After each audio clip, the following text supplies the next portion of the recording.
అందరికీ నమస్కారం.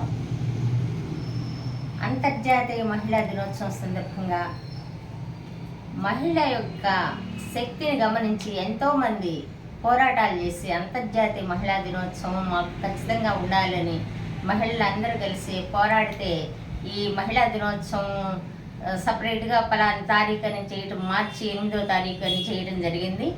మరి ఒక మహిళ ఎంతో శక్తివంతురాలు, ఒక తల్లిగా, చెల్లిగా, తర్వాత మాతృమూర్తి, అన్ని విధాలా కూడా ఒక శక్తి స్వరూపిణి.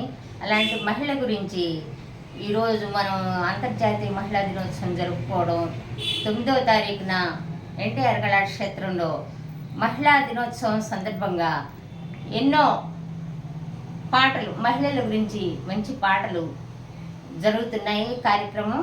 ఆ కార్యక్రమానికి అందరూ ఇచ్చేసి జయప్రదం చేయాలి.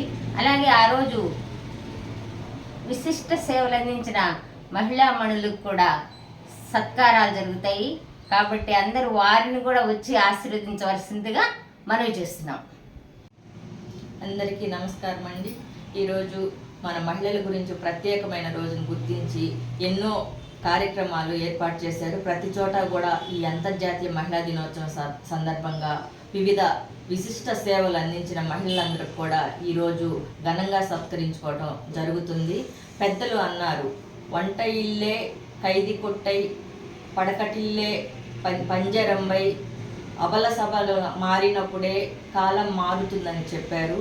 స్త్రీ కనులు తెరిచినప్పటి నుంచి కూడా తన కనురెప్పని ఏ విధంగా అయితే కాపాడుకుంటుందో అలాగే తన కుటుంబాన్ని సమాజంలో ఒక నందనవనంగా తీర్చిదిద్ది తన ఉనికిని చాటుకుంటుంది. అలాంటి మహిళామణులందరికీ కూడా ఈరోజు ఒక రోజును కేటాయించి మార్చి 8వ తేదీన సత్కరించుకోవడం చాలా విశిష్టమైన రోజు. కాబట్టి మహిళలందరూ రేపు 9వ తారీఖున మన చెల్లా నాగేశ్వరమ్మ గారి ఆధ్వర్యంలో ఎన్టీఆర్ కళాక్షేత్రంలో జరిగే కార్యక్రమానికి ఇచ్చేసి విశిష్ట సేవలు అందించిన మహిళలందరినీ కూడా సత్కరిస్తున్న సందర్భంగా వాళ్ళందరికీ కూడా మీ ఆశీర్వచనాలు అందిస్తారని తెలియజేస్తూ మరొకసారి అంతర్జాతీయ మహిళా దినోత్సవం సందర్భంగా ప్రతి మహిళకి శుభాకాంక్షలు తెలియజేస్తూ సెలవు తీసుకుంటాం.